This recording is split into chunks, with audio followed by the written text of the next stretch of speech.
Oi, turma, tudo bem? Professora Afra voltando de novo. Vou tirar o óculos que fica mais fácil para eu falar, né? Porque é só para leitura. Gente, continuando o nosso assunto da semana passada e finalizando o nosso estudo das cores, tá? Vamos tentar sintetizar por causa da questão do tempo, que eu sei que o vídeo tá difícil de carregar. Eu tô com um rostinho melhor, né? Ó, bem melhor, melhorei da alergia, passei um batom, fiz a sobrancelha, cabelo ainda não arrumei. Ó, arrumei o escritório todinho pra vocês. Ó. Agora coloquei a televisão aqui para ter uns recursos legais. Vamos tentar melhorar essa aula. Falando da Tarsila, gente, para finalizar, estudo das cores, tá? Estudo das cores, nós falamos das cores primárias e das cores secundárias. Por que eu escolhi a Tarsila? Eu sempre escolho basicamente a Tarsila quando eu vou falar de cores. Eu falo de novo, todo ano. Eu sei que ano passado eu enchi todo mundo com Tarsila, deixei todo mundo doida por causa daquela exposição dela, que eu amei, eu fui em tudo, mais um pouco. Peguei 6 horas de fila, mas tudo bem, não tem importância. O importante é que eu fui ver Tarsila. Queria levar vocês, mas não deu certo, mas tudo bem. Eu escolhi a Tarsila por uma questão das cores, não da pessoa, não da artista. Mesmo para vocês entenderem bem cores. Eu vou retomar a Tarsila em outras obras quando a gente for estudar formas geométricas. Mas na questão das cores, eu acho que ela é uma das principais. Poderia ter falado do Benedito Calixto, poderia ter falado do Van Gogh, mas eu acho que a Tarsila é a maneira mais simples de vocês entenderem.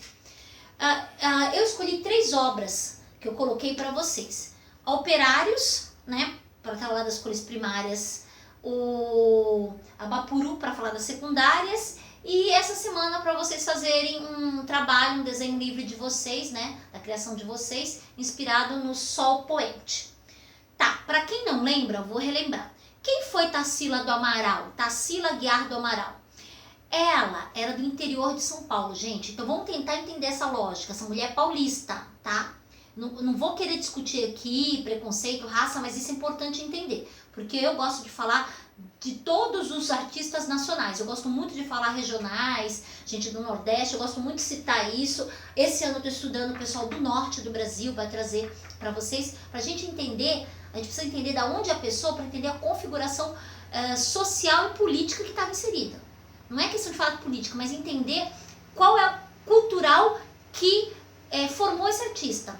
Nós somos formados a partir de um cultural, do nosso pai, da nossa mãe, da nossa cidade, do estado, até do país que vivemos.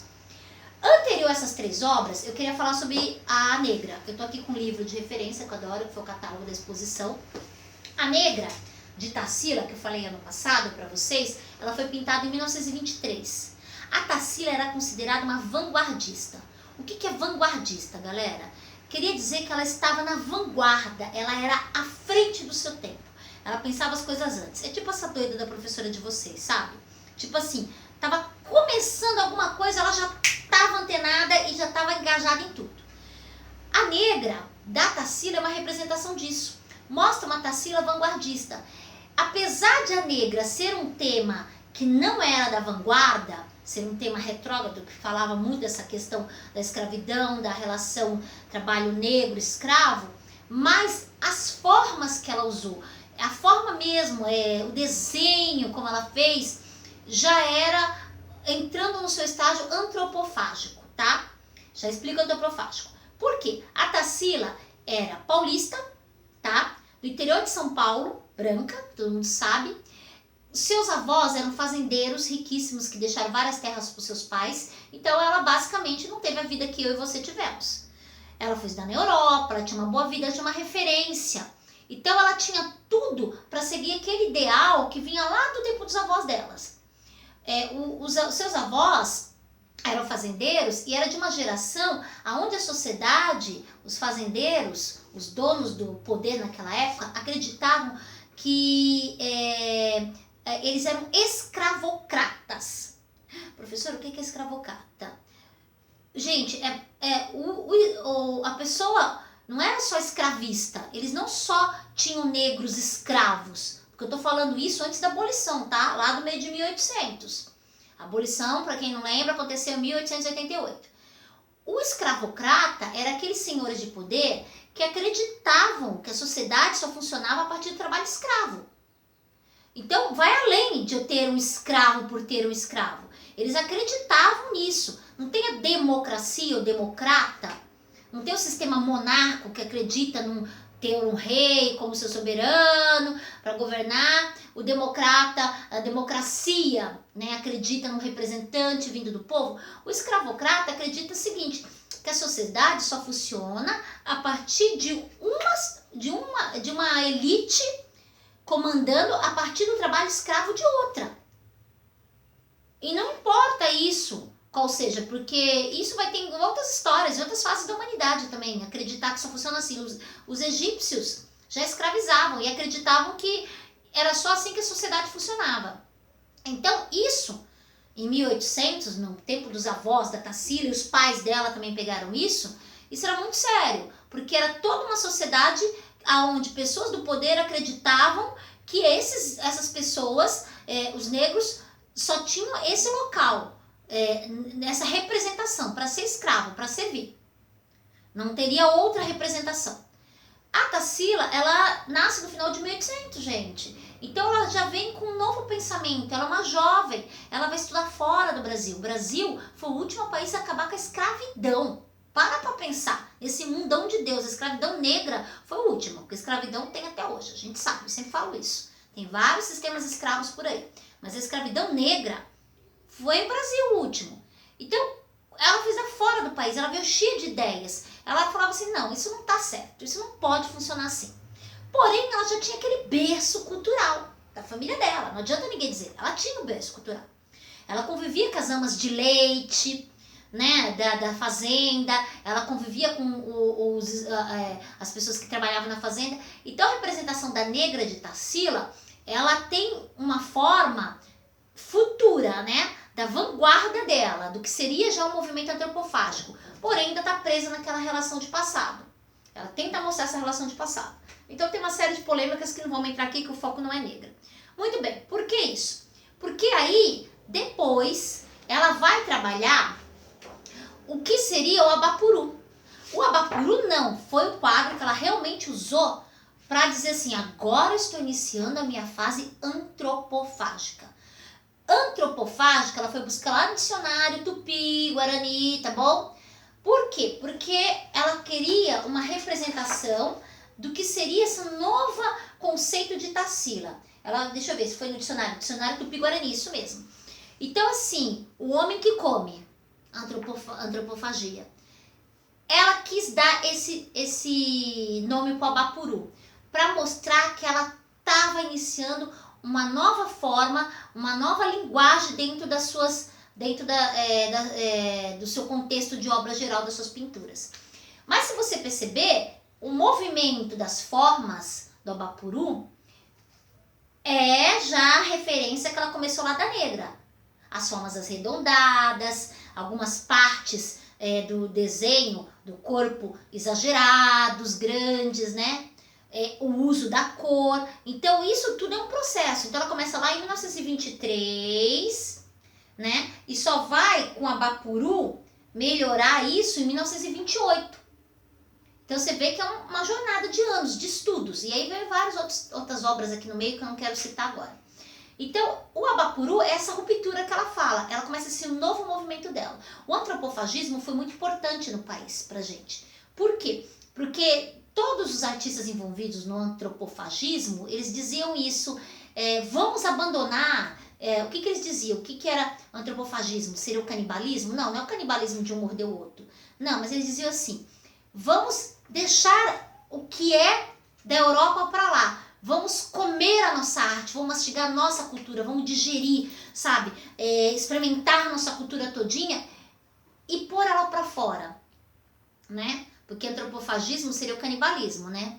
Quem come a mesma espécie, mas no caso aí seria experimentar da nossa própria arte, da nossa própria cultura, das nossas próprias representações e não mais aqueles padrões vindo lá da Europa que a gente tinha que aceitar e fazer o Brasil como era o ideal europeu branco, com paisagens de inverno, com pessoas brancas, bonitinhas, magras, com o nariz afilado. Não, ela diz assim, nós somos brasileiros, nós temos formas arredondadas, o nariz é dividido do negro, o olho puxado do indígena, a pele pode ter uma mistura do branco, mas nós somos brasileiros. Então, isso é essa ruptura que ela faz. E eu escolhi, então, a Abapuru para trabalhar as cores secundárias justamente pela forma como ela usa as cores. Eu quero que vocês repintem somente com as cores secundárias, Professora, mas o céu é azul. Se vira, ó, faz de roxo. Quero ver se você é capaz. Faz de verde? Não sei. Você vai dar umas soluções aí. Eu quero ver no seu desenho, né? Depois eu escolhi o operários para trabalhar as primárias, que na realidade foi as primeiras. Por quê? Porque o operários é engraçado. Eu estava pesquisando aqui nesse livro e o operários, por incrível que pareça, a Tarsila, antes de começar a Revolução, mais ou menos no período que começa a Revolução, em 1930, começa o golpe no qual o Getúlio vai para o poder, né? Para a presidência do Brasil, poder no Brasil. A Tarsila, ela vai para a União Soviética, eu não sabia disso, descobri agora lendo. E lá na União Soviética, ela vai fazer uma exposição e ela começa a observar como que é a pintura, os artistas soviéticos, porque a União Soviética nessa época era extremamente comunista. Mas o que chamou a atenção dela, o que chamou realmente a atenção, não era o comunismo, era a forma como eles representavam multidões. Porque a arte soviética era muito inspirada no proletariado, nas multidões, na representação de muitas pessoas, de aglomerações. E aí ela percebe que essas representações, não existe ninguém se sobressaindo a ninguém. Como as representações brasileiras, o branco sobressaindo ao negro, ou o negro que se sobressai mostrando que ele é escravo. Nessas representações da obra soviética, que ela vai para essa exposição, todo mundo é igual a todo mundo. É tudo a mesma coisa. São várias representações étnicas, mas todas as imagens têm um peso igual dentro da obra. Então ela volta para o Brasil e começa a fazer o Operários. O Operários é legal porque você vê vários rostos, ninguém se sobressai a ninguém, mas ali você analisa, tem uma cultura diferente da outra, são etnias diferentes da outra. Então isso é interessante. E isso ela pegou dessa viagem dela à União Soviética. Então olha como a viagem é cultural, galera. Às vezes você fala assim, mas eu não viajo para nenhum, só vou para Peruíbe. Eu vou para Peruíbe, adoro, e aprendo um monte de coisa em Peruíbe. E tem aí então, que eu adoro Benedito Calixto, a gente sempre aprende viagens, basta a gente mudar nosso olhar, né? Então por isso que eu escolhi Operários, para vocês trabalharem em cores primárias, as 3 cores primárias, e como vocês vão resolver isso dentro dessas pessoas, tá? Por isso. O último eu deixei mais livre, que eu escolhi o Sol Poente, para vocês fazerem, mas eu pedi que vocês, inspirados, olhassem a janela da casa de vocês, olhassem o sol no amanhecer ou no entardecer e desenhassem o Sol Poente de vocês. O que você está vendo pela janela da sua casa? Eu aqui pelo apartamento, no verão, eu vejo o sol se pôr, né? Aqui do lado do meu escritório, porque ele nasce do outro lado muito forte. Aí, quando ele vai se pondo, eu vejo uma luz, né? Ele é muito forte. No inverno, geralmente, quando tá essa época que nem hoje, já tá nublado, eu não vejo o sol se pôr. E nem vejo a lua nascer. Então, eu queria que vocês representassem. O Sol Poente, o que eu posso chamar a atenção? São as formas, como já estão bem claras, desse movimento antropofágico, né? Apesar de estar bem divididinho, vocês verem que é o último desenho aqui, vocês vão ver que está super dividido, mas ela faz uma pequena nuance de passagem de uma cor para outra. Do laranja, do amarelo para o laranja, o verde dos morros, você vai vendo que é uma pequena nuance, quando vai fazendo um pequeno degradê, não tá mais aquele tão chapado que ela gosta de usar, da Tarsila, né? Com relação à Tarsila, a gente já discutiu bastante, o vídeo vai se alongar, eu acho que essa vez eu escolhi falar a veia das obras e não da Tarsila. Ela foi uma mulher muito importante para o seu tempo, apesar de que particularmente eu, acho que não é tudo isso, eu acho que a Anitta merecia um pouco mais de valor, mas agora reestudando, reaprendendo, revisitando Tarsila, indo na exposição que teve, o MASP ano passado fez uma coletânea, uma releitura com a ajuda da sobrinha neta dela, para dar um novo olhar para a Tarsila. A Tarsila sempre foi vista como uma mulher assim, são obras para pintar para criança, né? Os professores, vamos ensinar para criança, vamos mostrar a Tarsila pintava para criança. Não. Hoje fica bem claro isso com essa exposição que o MASP realizou ano passado.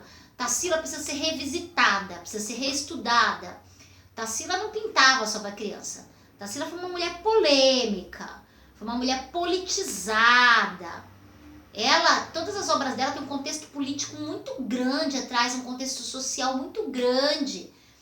Apesar de ela simplificar as formas, ela estava fazendo estudo para simplificar as formas, mas as representações das imagens que ela coloca ali dentro da sua obra, de cada obra, tem uma questão muito forte aí. Uma discussão social muito forte. A gente vai vir discutir outras obras da Tarsila